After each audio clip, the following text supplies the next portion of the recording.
This is Bentley Tolk with the ERISA Litigation channel. I'm an attorney at Parr, Brown, Gee & Lovelace in Salt Lake City, and welcome to another episode of the ERISA Litigation channel. Today we're going to talk about a Sixth Circuit case that addresses ERISA breach of fiduciary duty pleading requirements. This case is an older case, but as we start up the ERISA Litigation channel again, I wanted to address this case before we get back to more current cases. This is the File versus State Street Bank and Trust case. The facts briefly are that GM had various 401k plans for its employees. One of the options for the plans was for participants to participate in the GM Common Stock Fund. Now, participants could choose which options in which to invest their funds. They could change the allocation for any option on any business day. The plaintiffs in this class action alleged that the plans had invested well over $1 billion in the GM stock during the class period. The plans allowed the GM Common Stock Fund to be invested in exclusively in GM stock, without regard to diversification, market fluctuations, risk profile, etc. However, the plans also stated that if State Street, as the independent fiduciary, determined in its discretion from reliable public information that there was a serious concern about GM's short-term viability, or that there was no short-term chance of recouping any substantial proceeds from the sale of stock in bankruptcy, then State Street had to divest the plan's holdings in the GM Common Stock Fund. According to the complaint, during the relevant time frame, GM's troubles were well documented. And according to the complaint, there were discussions, commentators talking about bankruptcy, the CEO was talking about restructuring, the 10Q talked about doubts of the ability of GM to survive as a going concern, and according to the complaint, State Street should have recognized as of about July 2008 that the GM stock was no longer prudent as an investment for the plans. On November 21, 2008, State Street told participants that it was no longer purchasing in the fund due to earnings and other concerns. However, according to the plaintiffs, State Street didn't divest at that time, and it waited until March 31, 2009 to decide to divest, which it did by April 24th of 2009. Now, on June 1st, 2009, GM filed for bankruptcy.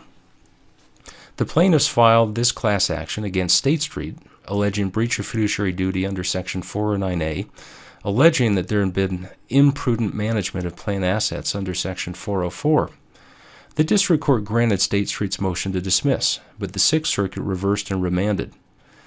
The holding was that the Cooper-Munch reasonableness presumption isn't an additional pleading requirement and doesn't apply at the motion to dismiss stage. In other words, a plaintiff doesn't have to plead enough facts to overcome the presumption in order to survive a motion to dismiss. The Cooper-Munch reasonableness presumption, according to the File case, is an evidentiary presumption, and it isn't a pleading requirement. Now, according to the court, ESOP fiduciaries wear two hats. They both follow the plan and ERISA as they administer ESOP investments. But the plan is only followed to the extent it's consistent with ERISA. And there's an abuse of discretion standard regarding the ESOP fiduciary's decision to invest in employer securities. The Cooper-Munch presumption says that a fiduciary's decision to remain invested in employer securities is presumed to be reasonable. But a plaintiff can rebut that presumption by showing that a prudent fiduciary acting under similar circumstances would have made a different investment decision. State Street was entitled to the Cooper-Munch presumption, but the Sixth Circuit had not addressed whether it applied at the motion to dismiss stage. Now, you'll see on the slide that the Sixth Circuit talked about what some of the other circuits have done, and that some of the other circuits had reached the opposite holding, and that they had held that the Cooper presumption should be considered at the pleading stage. But the File case in the Sixth Circuit distinguished those cases because those circuits had adopted more narrowly defined tests for rebutting the presumption than the Sixth Circuit's Cooper test. And you'll see on the slide I have here, it talks about in the 2nd, 3rd, 5th, and 9th circuits, those circuits have adopted a rebuttal standard in cases involving the reasonableness presumption. But the 6th Circuit's rebuttal standard is different. In the 6th Circuit, a plaintiff has to prove that a prudent fiduciary acting under similar circumstances would have made a different investment decision, and that's under Cooper. The 6th Circuit's rebuttal standard in Cooper establishes an abuse of discretion standard. Thus, the file case held in the 6th Circuit that while a complaint has to plead facts to plausibly allege that a fiduciary has breached its duty to the plan, the pleadings don't need to overcome the reasonableness presumption to survive a motion to dismiss.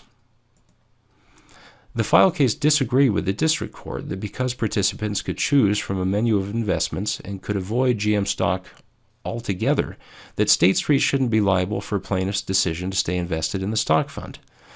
It was enough for plaintiffs to allege that State Street allowed the plans to still hold GM stock well after it became imprudent to do so, and thus breached its duty to the plan. This was sufficient pleading of causation between State Street's breach and the losses to the plans. The file case held that as a fiduciary, State Street needed to exercise prudence when designating and monitoring the menu of investment options that would be offered to plan participants. State Street had to select and maintain only prudent investment options in the plan. The file case also held that ERISA's safe harbor provision in Section 404C, and that states that basically for any loss from a breach resulting from the participant's exercise of control over the assets, when the plan delegates asset control directly to the participants, in other words, there's a safe harbor, that safe harbor provision is an affirmative defense, and it doesn't apply on a motion to dismiss when a plaintiff didn't raise it in the complaint. Now, participant control under Section 404C is determined under Department of Labor regulations. The district court erred in relying on the Section 404C safe harbor defense at this stage in the pleadings, according to the file case, because the complaint didn't raise it. 404C, according to the file case, wouldn't apply under these circumstances because it doesn't relieve fiduciaries of the responsibility to screen investments. The safe harbor provision doesn't shield a fiduciary for a decision that it did control, such as the selection of the menu of investment options that the plan will offer. So that is a little bit about the file case.